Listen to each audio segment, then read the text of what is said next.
बिस्मिल्लाहिर्रहमानिर्रहीम। अस्सलाम वालेकुम students, hope you all are fine. मैंने आप लोगों को फर्स्ट लेक्चर जो है वो सेंड कर दिया हुआ है पैराग्राफ राइटिंग का, ठीक है। बेसिकली वो काफ़ी इजी है और फर्स्ट सेमेस्टर में हम लोग तकरीबन 2 से 3 दफ़ा कर चुके हैं वो टॉपिक पैराग्राफ राइटिंग वाला, ठीक है। इसलिए मैं उसकी डिटेल में नहीं गई, लेकिन वो मैंने आप लोगों को सबको सेंड कर दिया लेक्चर, ठीक है। तो उसको काइंडली प्लीज़ आप सब लोग देख लीजिएगा, और अगर उसमें कोई कन्फ्यूजन है या कोई प्रॉब्लम है, ठीक है, तो हम फिर दोबारा उसको डिस्कस कर लेंगे, ठीक है। तो हमारा फर्स्ट लेक्चर था पैराग्राफ राइटिंग का, ठीक है। दूसरा जो है हमारे पास आज का जो हमारा टॉपिक है वो प्रीसी राइटिंग का है, ठीक है।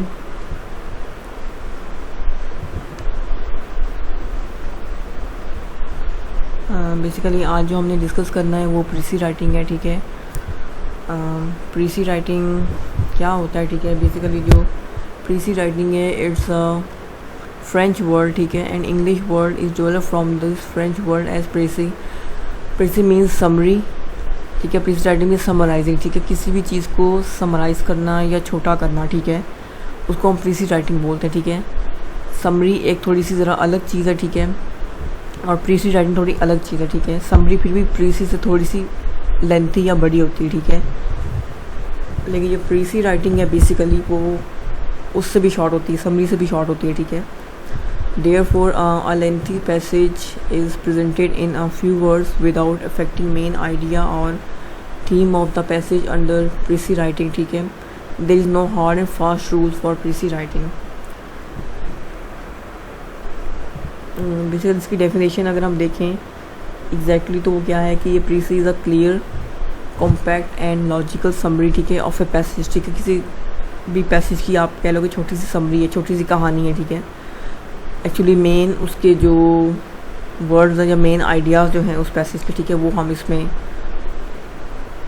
लाइक कंक्लूड कर देते हैं या उसकी ये छोटी फॉर्म कर देते हैं, ठीक है। It only preserves the essential points और आइडियाज़ ऑफ ओरिजिनल, ठीक है।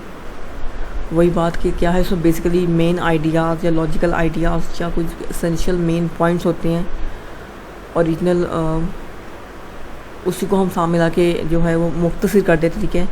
उसको हम प्रीसी राइटिंग बोलते हैं। लेकिन मुख्तसर करने का मतलब ये नहीं है कि उसमें कोई सेंस ना बन रही हो, कोई लॉजिक ना बन रही हो, हमें उस चीज़ का या उस कहानी का या उस पैसेज का उस पता ना चल रहा हो, ठीक है। वर्ड्स आइडियाज़ इस तरह के हों उसमें कि हमें हर चीज़ क्लियर हो कि हाँ इसमें ये बात की गई है या इसमें ये स्टोरी है, ठीक है। ओके, बेसिकली क्या है कि प्रीसी हमारे पास एक डिराइव है फ्रॉम फ्रेंच, ठीक है, डैट मीन्स समरी। और प्रीसी राइटिंग को हम लोग एक तरह से कह सकते हैं कि आर्ट ऑफ समराइजिंग, ठीक है। इसको हम लोग आर्ट ऑफ समराइजिंग भी बोलते हैं, ठीक है, कि समराइज़ करने का आर्ट जिसको आता हो, ठीक है। और इसकी मेन जो डेफिनेशन है वो यही वाली है, ठीक है। It is clear compact logical summary of a passage. It preserves only the essential और important ideas of the original. उसके बाद इसकी इम्पोर्टेंस डिस्कस करेंगे, ठीक है, कि the life today has become over busy, ठीक है। Speed is now the essence of time. Therefore well connected narrative paragraph और प्रीसी इज़ नीडेड, ठीक है। Shortcut has become a way of life. Basically precis writing भी किया हमारे पास एक shortcut है, ठीक है, कि शॉर्टकट भी हो जाए और बात क्लियर भी हो जाए। Everyone prefer shortcut to complete one task, ठीक है। It's important for nowadays in every field in every task, okay. तो अगर हम इसकी क्वालिटीज़ की बात करें, ठीक है, there are 5 qualities of good precis. इसमें क्या है, हमारे पास क्लैरिटी है, करेक्टनेस है, ऑब्जेक्टिविटी है, कोहेरेंस है और कॉन्शियसनेस है, ठीक है। ये चीज़ आपसे शॉर्ट क्वेश्चन में भी पूछी जा सकती है, ठीक है, और आपके जो इंग्लिश के एमसीक्यूज आते हैं उसमें भी चीज़ आ सकती है, ठीक है। और जो इसकी मेन चीज़ है बेसिकली हम वही डिस्कस करेंगे, ठीक है, बहुत ज़्यादा डिटेल में नहीं जाएंगे इसके। अच्छा, उसके बाद इसमें क्या है हमारे पास, आगे हम इसी की जो क्वालिटीज़ है उसको फर्दर थोड़ा सा डिस्कस करते हैं विद डेफिनेशंस, ठीक है। क्लैरिटी के, ठीक है, क्लैरिटी का क्या मतलब है कि getting your message so that reader can understand easily what the writer trying to convey. आप अपना मैसेज भी दे दो, ठीक है, वो इजीली अंडरस्टैंडेबल भी हो, ठीक है, और आपका जो मैसेज है वो भी कन्वे हो जाए और अगला बंदा जो है वो समझ भी जाए, पूरी इसमें क्लैरिफिकेशन हो। उसके बाद सेकंड क्या है, करेक्टनेस, ठीक है। Sentence ought to be proper grammatical, punctuation, well spelled or free from any sort of error or any sort of mistakes. Correct idea should be conveyed. Correct idea, main idea, logical idea, okay. Mistakes जो हो सकती हैं इसके अंदर और उनसे avoid करना है प्रीसी राइटिंग में, ठीक है। वो क्या क्या हैं, misspelled words, mistakes in facts, figures, mistakes in punctuation, mistakes of grammar, structure। ये वो मिस्टेक्स हैं जो हो सकती हैं, लेकिन इनको करना नहीं, इनको क्या है करेक्ट करके लिखना है, ठीक है। उसके बाद हमारे पास थर्ड पॉइंट है इसका, क्वालिटी जो है वो ऑब्जेक्टिविटी है। ऑब्जेक्टिविटी बेसिकली क्या है, means the ability to present opinions and personal preference. The writer should adopt और opt an objective approach, not add personal opinion and ideas. इसमें बेसिकली वो क्या कहना चाह रहे हैं कि बहुत ज़्यादा इसमें कोई भी पर्सनल चीज़ें इन्वॉल्व ना हो, ठीक है, कोई भी पर्सनल ओपिनियन या आइडियाज़, मतलब कि जो राइटर लिख रहा है, ठीक है, तो प्रीसी अगर हम उसकी समरी करें, ठीक है, उस पैसेज की, तो उसमें बेसिकली क्या है, कोई अपना जो राइटर है वो कोई अपनी ओपिनियन ना उसके अंदर डाले या झाड़े, ठीक है। तो बेसिकली क्या है कि टू द पॉइंट या एक बेसिक ऑब्जेक्टिव पे बात होनी चाहिए। अगर किसी ऑब्जेक्टिव पे बात हो रही है उसके अंदर, तो राइटर को चाहिए कि वो अपनी अंदर ना, मतलब पर्सनल कोई भी चीज़ अंदर अपनी कहानी ना लिखे, ठीक है। एक उसकी डायरेक्ट और ऑब्जेक्टिव अप्रोच या डायरेक्ट बात होनी चाहिए, ठीक है। और उसके बाद इसका अगला पॉइंट है कोहेरेंस, ठीक है, जिसमें क्या है कि लॉजिकल इंटरकनेक्शन।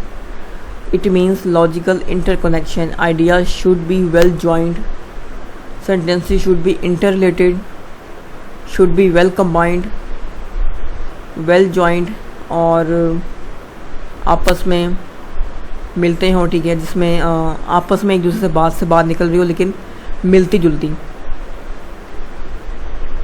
बेसिकली कोहेरेंस क्या है, वेल जॉइंड या कंबाइंड या इंटरकनेक्शन होना चाहिए आपके सेंटेंसेस में, आपकी राइटिंग में, आपके वर्ड्स में। और आइडिया जो आप देना चाह रहे हैं या कोई भी बात बताना चाह रहे हैं अपने रीडर्स को, उसमें एक बेसिक पॉइंट ऑफ व्यू होना चाहिए, ठीक है। उसके बाद क्या है हमारे पास कॉन्शियसनेस, ठीक है। It means conciseness means brief and direct. Conciseness is a desirable quality of a good precis use concise expression, ठीक है। Avoid unnecessary repetition, convey information clear and efficiently. Sorry मैं इसको कॉन्शियसनेस बोल दिया था, लेकिन ये कॉन्शियसनेस नहीं है, कंसाइजनेस है, ठीक है। कंसाइजनेस क्या होता है, किसी भी चीज़ को शॉर्ट करना, कंसाइज करना, ठीक है, स्क्वीज कर देना किसी भी चीज़ को, ठीक है। तो इसमें भी क्या कह रहे हैं कि conciseness means brief and direct, ठीक है, बात आपकी डायरेक्ट भी हो और शॉर्ट भी हो। और ये इसकी क्वालिटी में से डिज़ायरेबल क्वालिटी है, ठीक है, कंसाइजनेस जो है एक गुड प्रीसी लिखने की, ठीक है।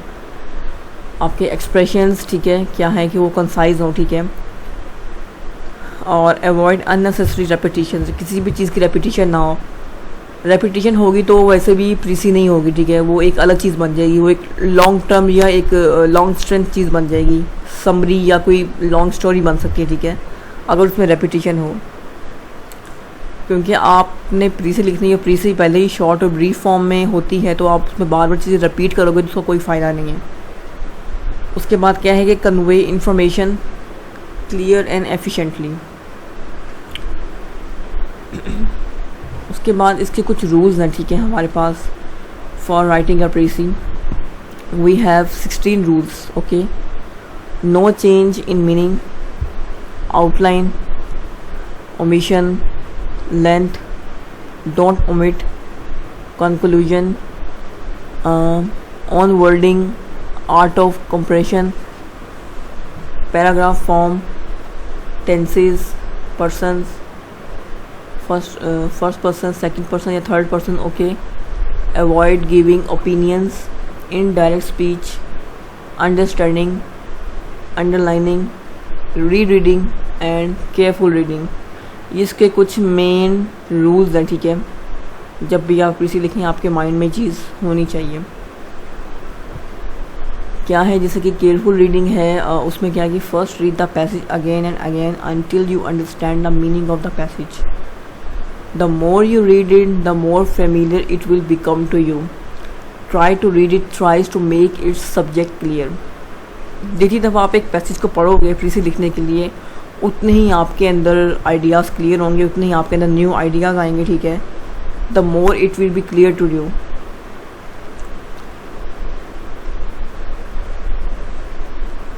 ओके, उसके बाद नेक्स्ट है understanding the paragraph. Read the passage attentively and try to understand the main theme of passage. Try to get the idea what the writer is trying to convey.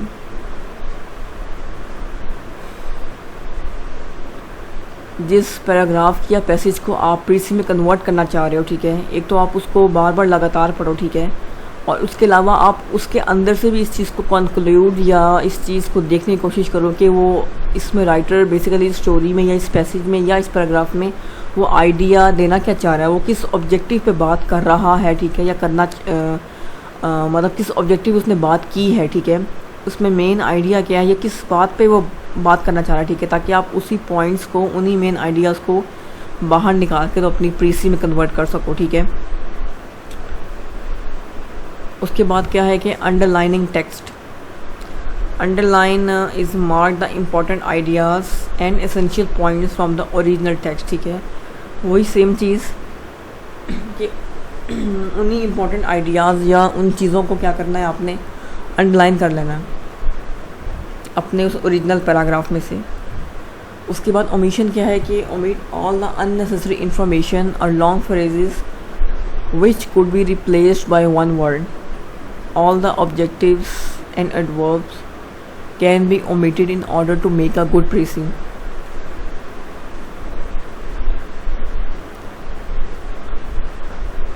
Okay, इसमें कोई भी unnecessary information है, कोई भी लंबी strength वाली चीज़ है या कोई सेंटेंस ऐसा है तो उसको आप ओमिट कर सकते हैं या ओमिट करना ही उसको बेहतर है, ठीक है. तो उसकी आप कोशिश करो कि आपको ये वन वर्ड लिख सकते हो, ठीक है, और इसमें यही बताया हुआ है. उसके अलावा डोंट ओमिट में क्या है कि while writing a precis the writer should not omit the important points and ideas which are essential to be describe. अब इसमें आपको डिफरेंस लेना है कि कौन सी चीज़ें ऐसी हैं जो आपको ओमिट करनी चाहिए और कौन सी हैं जो नहीं करनी चाहिए, ठीक है. ये आपकी बार बार उस पैसेज या पैराग्राफ को पढ़ने से आपको अंदाज़ा होगा कि हमें कौन सी ऐसी चीज़ है कि जो हम बार बार पढ़ेंगे तो हमें एटलीस्ट समझ आएगी कि ये इसके इम्पॉर्टेंट पॉइंट्स हैं, ये हमें जो है वो ओमिट नहीं करने, ठीक है, और ये हमें चीज़ें बाहर निकालनी हैं. अब ये आप पे डिपेंड करता है कि आप किस तरह से उन चीज़ों को पढ़ते हो, ठीक है, और किस तरह से उसको आगे यूटिलाइज़ करते हो प्रीसी राइटिंग में. उसके बाद क्या है कि length. Keep the fact in your mind that the length of the precis be 1/3 of the original passage. Count the word if you find that it is too long और it is extra. जितना भी आपका original जो भी passage है, ठीक है, उसके एटलीस्ट 1/3 पे जो है वो प्रीसी होनी चाहिए, इससे ज़्यादा नहीं. Indirect speech. Precis should be written in indirect speech. ये इसकी मेन चीज़ है कि इसको आपने लिखना है तो किसी में इनडायरेक्ट स्पीच में ही लिखना है, ठीक है. If there is direct speech in the passage it should be change in indirect speech. ये इसके रूल का एक मेन पार्ट है, indirect speech. Okay, a precis should be written in your own words and should abstain from borrowing words from original passage. You are not supposed to give any comments, appreciative, critical on the ideas expressed in the passage. अगर आप ऐसा करेंगे तो बात आपकी वही personal opinion या ideas की आ जाएगी जो कि एक राइटर को नहीं देने प्रीसी राइटिंग में अपने किसी भी किस्म के ख़यालात या आइडियाज़, और किसी भी किस्म कोई एक्स्ट्रा चीज़ ना हो प्रीसी राइटिंग में, ठीक है। And precis should be in paragraph form में होनी चाहिए, ठीक है। और क्या है, इनडायरेक्ट स्पीच होनी चाहिए। देयर मे बी वन और more paragraphs in original passage but your precis should be in only one paragraph. Precis writing paragraph की फॉर्म में होनी चाहिए, लेकिन पैराग्राफ भी सिर्फ एक हो, इससे ज़्यादा नहीं। Precis should be written in past tense but in case of universal truth present tense should be use, ठीक है। ऑलवेज यूज थर्ड पर्सन, इसमें थर्ड पर्सन यूज़ होगा, ये आपने याद रखना है, ठीक है। और पास्ट टेंस यूज़ होगा इसके अंदर, ठीक है। लेकिन कोई भी आप यूनिवर्सल ट्रूथ है या कोई भी आप ऐसा मुहावरा, कोई भी इस चीज़ आप लिख रहे हैं, ठीक है, तो वो जैसा है वो एज इट इज़ यूज़ हो सकता है, ठीक है।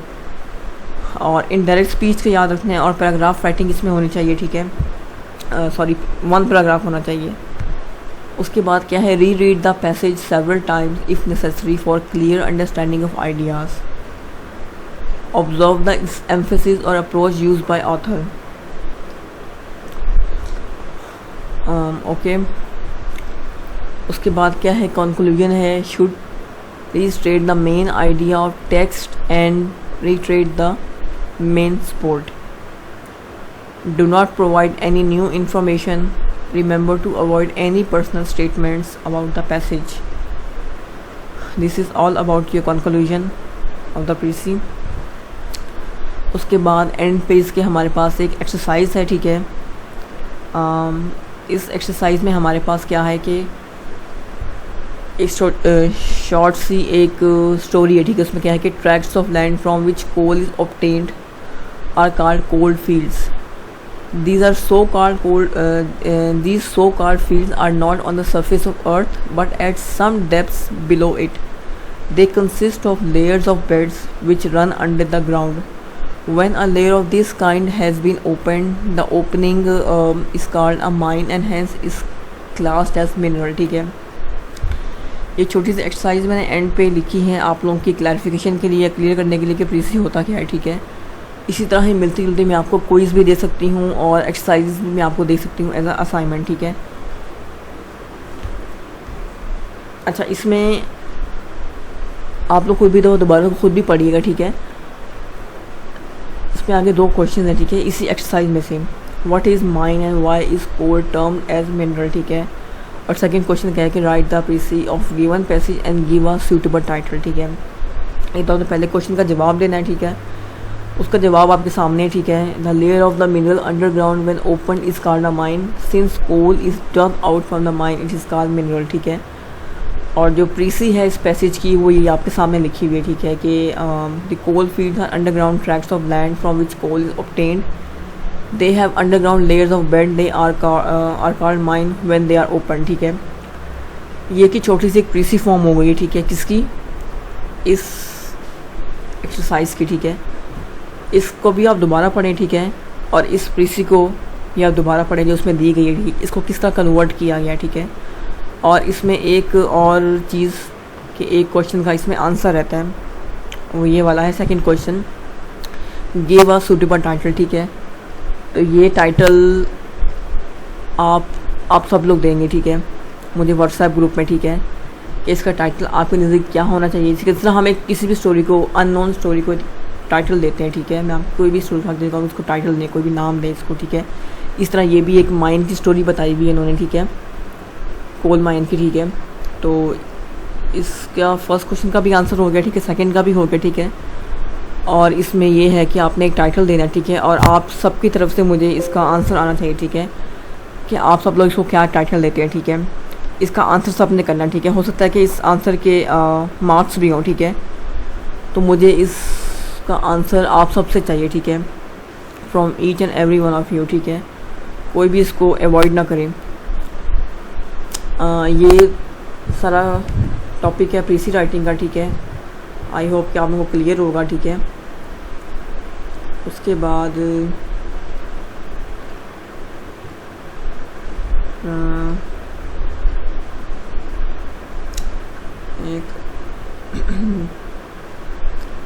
एक और चीज़ इसमें आपने याद रखनी है कि आप लोगों ने इसको जो है वो पैराफ्रेज के साथ कंफ्यूज नहीं करना प्रीसी राइटिंग को, ठीक है।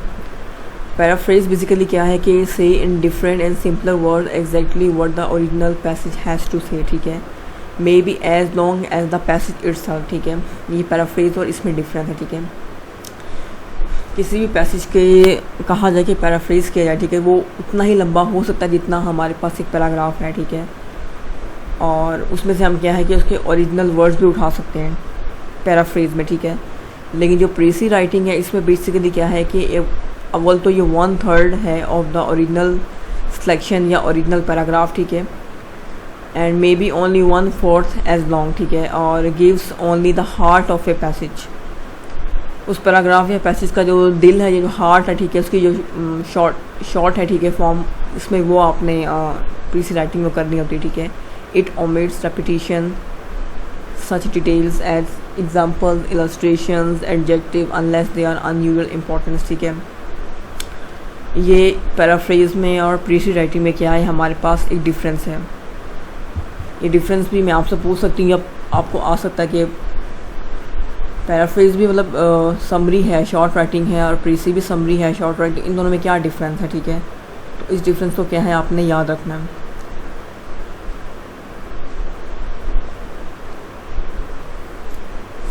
और इसके अलावा ये है कि कौन से ऐसे प्लेसेस हैं वे आ प्रीसी कुड बी यूज्ड इंक्लूड, ठीक है। उसमें क्या है टू शॉर्टन और समराइज, ठीक है। Rules and regulations, newspaper articles, legal papers, laws, announcements, direction, business letters, speeches, conversations, ठीक है, एक्सेट्रा। ये वो चीज़ें हैं या वो जगहें हैं जहाँ पे हम प्रीसी राइटिंग जो है बेसिकली यूज़ करते हैं, ठीक है, या कर सकते हैं, ठीक है।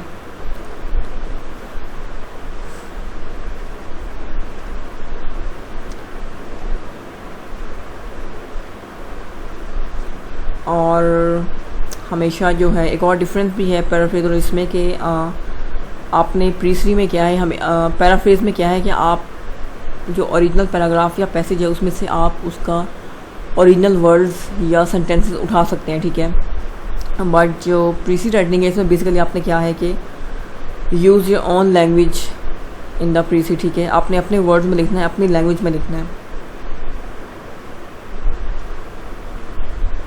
और इसके अलावा एक और चीज़ भी इसमें आपने याद रखनी है कि ये 2-3 पॉइंट जो मैं लास्ट में बताएं आपको, ये आपकी स्लाइड में मेंशन नहीं है, ठीक है।